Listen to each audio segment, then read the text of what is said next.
दोस्तों, आज वाली जो वीडियो है वो एक बहुत ही प्रैक्टिकल टच हमारा जो सीए स्टार्ट करने से लेकर सीए कंप्लीट होने की जो जर्नी रहती है, प्रैक्टिकली हमारे साथ क्या होता है। आज मैं वो आपको पूरा पूरा एक एक पॉइंट एक्सप्लेन कर दूंगा। तो मैं आपको पर्सनली ये रिक्वेस्ट करूंगा कि मेरी बात को पूरा एंड तक एक बार सुन लेना, चाहे आप अभी स्टार्टिंग वाली स्टेज में हो या आप किसी भी लेवल पर हो। कई बार क्या होता है कि ज्यादा टाइम लग रहा है, एज ज्यादा हो गई है, मैं फ्रस्ट्रेट हो रहा हूं। कोई भी सिचुएशन है, जिस भी स्टेज पर हो, ये वीडियो आपके बहुत काम आने वाली है। तो बात को छोड़कर सीधा चलते हैं हमारे कह लो कि जो स्टडी विंडो की तरफ। मैं आपको पूरा बताता हूं कि कैसे ये सारा सिस्टम चलता है। तो देखिए, मेरे अकॉर्डिंगली चार चीजें हैं जो हमें बैलेंस करके चलना है, जिसमें सबसे पहला हमारा जो पॉइंट आ रहा है वो है कंसंट्रेशन। मैं अभी आपको पूरा ये सारा प्रैक्टिकल एक बताने लगा हूं कि क्या हो रहा है और क्या होना चाहिए। पहले नंबर पर आती है कंसंट्रेशन, ठीक है। दूसरे नंबर पर आती है हमारे पास डिस्ट्रैक्शन। तीसरे नंबर पर आती है फ्रस्ट्रेशन। फिर आती हैं रिस्पॉन्सिबिलिटीज। लास्ट पर मैंने लिखा हुआ है लाइफ मिसमैनेजमेंट। अगर हम इनको बैलेंस नहीं कर पाते, अब होता क्या है, देखो, ये चार चीजें कंसंट्रेशन, डिस्ट्रैक्शन, फ्रस्ट्रेशन और रिस्पॉन्सिबिलिटीज, इनका क्या रोल है। एक जस्ट एक एवरेज ले रहा हूं मैं कि अगर यूजली हम 18 ईयर्स की एज के आसपास, कुछ बच्चे पहले स्टार्ट कर लेते हैं या कुछ बच्चे इस एज के आसपास, मान लो मैं मतलब फाउंडेशन से स्टार्ट कर रहा हूं, मींस हमारा जो एंट्रेंस है, और एक एवरेज व्यू ले रहा हूं मैं कि 18 टू 24 की एज के इन बिटवीन हमारा सबका होता है कि हम एग्जाम्स फाइनल तक के सारे क्वालिफाई कर जाएं, है ना। नॉर्मली इस एज के अंदर अंदर कई बच्चे इससे पहले कर जाते हैं। ये जस्ट एक एवरेज व्यू है मेरा, जिसको मैंने फर्दर डिवाइड कर दिया कि 18 से जो 21 साल की स्टेज है, यूजली उसमें अगर मैं फिर से बोलूं एक एवरेज एवरेज, कि मैं कह सकता हूं कि अगर हमारा जो एक फाउंडेशन वाला पार्ट ले लो आप, कि अगर मैं फाउंडेशन को काउंट करूं और उसके बाद में हमारा जो इंटरमीडिएट है, इंटर बोल देते हैं हम, वो इधर काउंट करता हूं 18 से 21 साल की एज में। और 21 टू 24 में मैं लेकर चलता हूं कि फाइनल वाली स्टेज होती है, जिसमें हमारा फाइनल का एग्जाम या ट्रेनिंग वगैरह चलती है। अब देखो पॉइंट क्या है।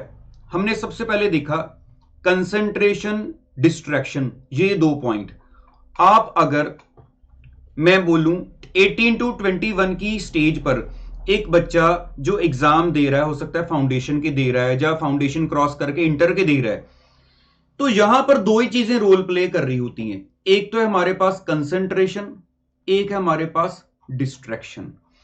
कंसंट्रेशन डिस्ट्रैक्शन में कह सकता हूं कि नॉर्मली अगर मेरी काम की तरफ जो कंसंट्रेशन है वो 50% रहती है, क्योंकि मेरे को बहुत सारी चीजें डिस्ट्रैक्ट भी करती हैं मेरे को अपने काम की तरफ फोकस करने से। अब मैं वो एक एक काउंट नहीं करूंगा, बहुत सारे रीजंस हैं। हमारा सोशल लाइफ में बिजी होना, बहुत सारे ऐसी चीजें हैं जो सबको अपनी अपनी पता है कि कौन कौन सी चीजें मेरे लिए प्रॉब्लम क्रिएट करती हैं कि मैं पूरी कंसंट्रेशन जो है काम की तरफ नहीं दे पाता। तो इसमें अगर तो कोई बच्चा देखो बैलेंस कर लेता है, अगर एक मैं मान लूं कि हाँ ठीक है 100% कंसंट्रेशन करो, ये तो मैं नहीं कहता, क्योंकि कुछ मजबूरियां भी होती हैं जिस वजह से आपको बहुत सारी रिस्पॉन्सिबिलिटीज कई बार मैनेज करनी पड़ती हैं। तो अगर मैं ये बोलूं जो बच्चा तो मैनेज कर गया, मतलब उसने इसमें से 30% अपना जो कंसंट्रेशन की तरफ और डाल दिया, तो इधर सिर्फ 20% रह गया, मतलब उसने 80% तक अपना कंसंट्रेशन जो है वो काम की तरफ फोकस कर लिया, वो हो जाता है क्वालिफाई, कि मेरे एग्जाम्स हो गए क्लियर। लेकिन अगर मैं बोलूं कि हाँ एक नॉर्मल लाइफ चलने दो जैसे चल रही है, वो 50-50 पर चल रही होती है, जहां पर हमें एग्जाम क्वालिफाई करना मुश्किल हो जाता है। तो अगर देखो शुरुआत कहां पर होती है ये स्टोरी की, अगर मैं इस स्टेज में 18 टू 21 अपना उधर 80% नहीं दे पा रहा हूं, है ना, 80% जाएगा, आपको लगता है ज्यादा देना है तो ज्यादा मान सकते हो, 80% मैं नहीं दे पा रहा हूं, उसके बाद ये स्टेज आ रही है फाइनल वाली। लेकिन जब मैं फाइनल वाली स्टेज में पहुंचकर और उधर मैं एग्जाम दे रहा हूं या तो फाउंडेशन के या इंटर के, है ना, मेरी बात को समझ रहे हो ना। स्टेज मेरी आ गई है फाइनल वाली, लेकिन मैं एग्जाम दे रहा हूं फाउंडेशन या इंटर के, उसके बाद एक नया रोल बीच में आ जाता है फ्रस्ट्रेशन का।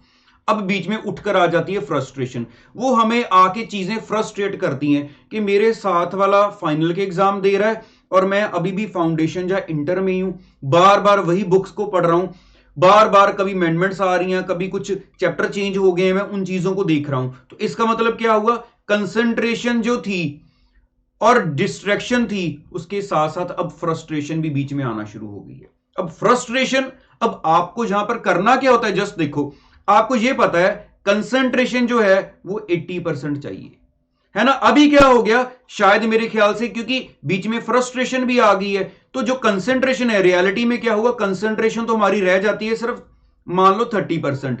अब बाकी जो एरिया है, मान लो आपकी जो डिस्ट्रैक्शन है और आपकी फ्रस्ट्रेशन है, वो 35 पर चली जाती है। मतलब आप 70% उधर उलझ जाते हो, 30% कंसंट्रेशन रह जाती है। मतलब अब पहले आपको सिर्फ डिस्ट्रैक्शन को हटाना था, अब बीच में फ्रस्ट्रेशन भी आ गई है। और अगर मैं बोलूं चलो ठीक है, एक बच्चा टाइमली क्वालिफाई कर गया, वो फाइनल में पहुंच गया, और फाइनल को क्वालिफाई करने में इशू आ रहा है, 24 की एज क्रॉस हो रही है, अब जितना ऊपर जा रहे हो, अब क्या नजर आना शुरू हो जाता है बीच में आपको, रिस्पॉन्सिबिलिटीज, कि यार मेरी कुछ रिस्पॉन्सिबिलिटीज भी हैं।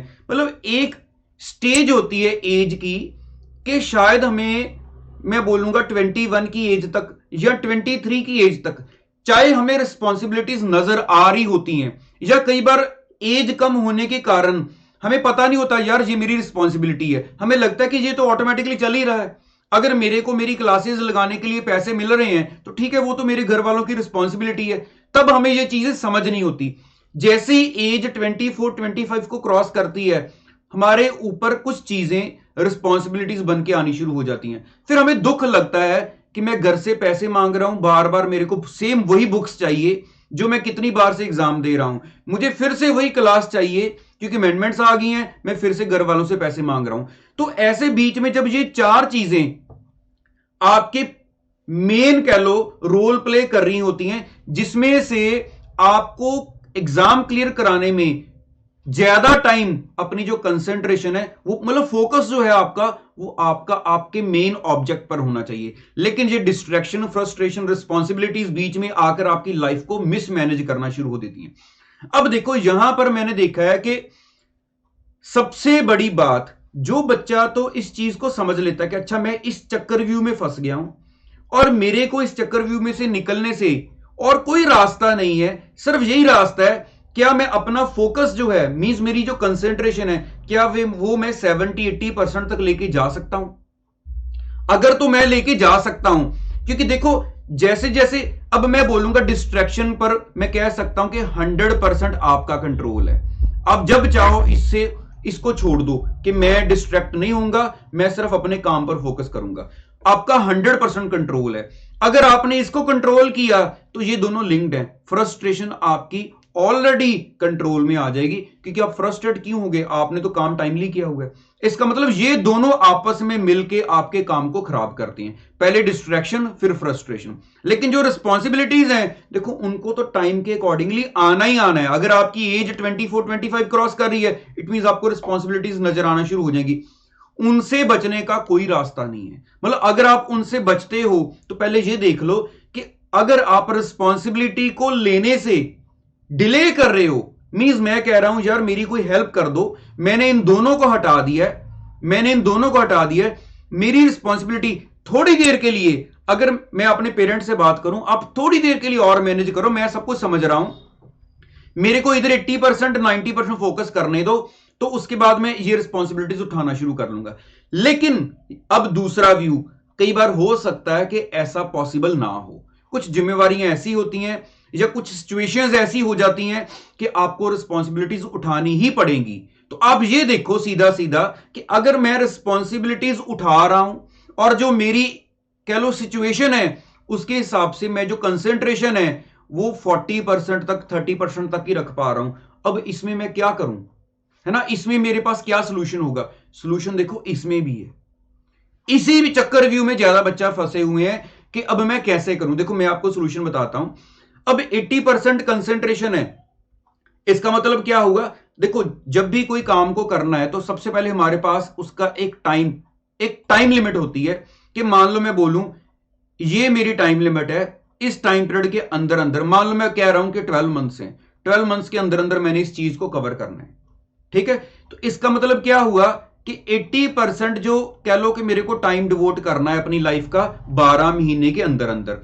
अगर मैं बोलूं कि आप 40% ही डिवोट कर पा रहे हो, तो आपको यह समझना चाहिए कि मेरे को फिर जो टाइम है ना वो 12 महीने बीच में और लाना पड़ेगा, तब मेरा 40 उधर 40 उधर ये मिलकर मैं इसको 80 बना लूंगा। लेकिन अगर आप इस चीज को नहीं समझ पा रहे हो ना, इस चीज को आप इसी 12 महीने में वो 80% फोकस लगाने की कोशिश कर रहे हो, तो आपकी जो रिस्पॉन्सिबिलिटीज हैं और वो जो फ्रस्ट्रेशन, डिस्ट्रैक्शन को चलो छोड़ दो, मैं कहता हूं कि वो कम एज में है उसको छोड़ दो, जैसे जैसे एज बढ़ती है वो चीजें कम है, रिस्पॉन्सिबिलिटीज ना पूरी हो, उधर से स्टडी ना हो पा रही हो, फिर क्या आ जाता है बीच में आपके ये रोल प्ले करने के लिए फ्रस्ट्रेशन। तो ये फ्रस्ट्रेशन जो है ना, वो ये देखो कितना टाइम अवेलेबल है, कितना डिवोट कर सकते हो, कितना आपको डिवोट करने के लिए, मतलब पास होने के लिए डिवोट करना चाहिए, जस्ट वो चीजें अपनी कैलकुलेशन में रखो।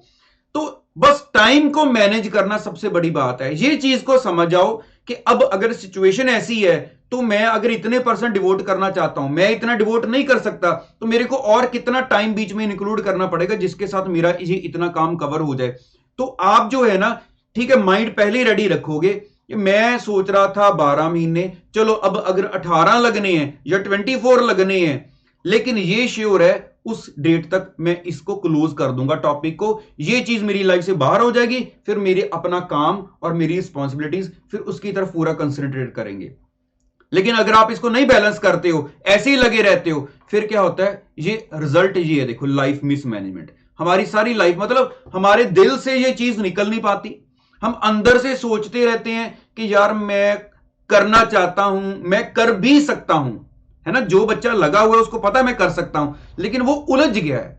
तो इस उलझन से बचने का मैंने आपको ये रास्ता क्लियरली बताया है कि इन सिचुएशंस को जरा मैनेज करो। अगर तो स्टार्टिंग वाली एज में हो तो पहले ही समझ जाओ, फुल कंसंट्रेशन रखो जितनी रख सकते हो। डिस्ट्रैक्शन जो है वो आपको फ्रस्ट्रेशन में उलझाती है, फिर आगे लाइफ की रिस्पॉन्सिबिलिटीज आ जाती हैं जिनसे आप नहीं बच सकते, फिर उसके बाद लाइफ मिसमैनेज आपको देखने को मिलती है। तो अगर आप मेरे इस पॉइंट को समझ गए हो तो मैं श्योर हूं आपको ये प्रॉब्लम नहीं आएगी, चाहे आप अभी इस सिचुएशन में फंस भी चुके हो ना तो भी निकल जाओगे। बाकी आपके माइंड में अगर कोई क्वेरीज हैं तो आप मुझे जरूर बताना, मैंने अपनी तरफ से आपको पूरा ओवरव्यू देने की कोशिश की है। हाँ, आप पर्सनल किसी उलझन में उलझे हो, उसके लिए आप चाहते हो कि मैं कोई अपना व्यू लेकर आऊं, तो मैं जरूर आपके सारे कमेंट्स की वेट करूंगा कि आप मेरे से क्या पूछ रहे हो।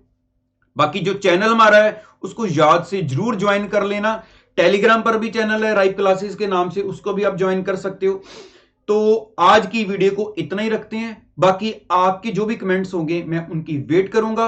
ऑल द बेस्ट सभी बच्चों को, थैंक यू सो मच।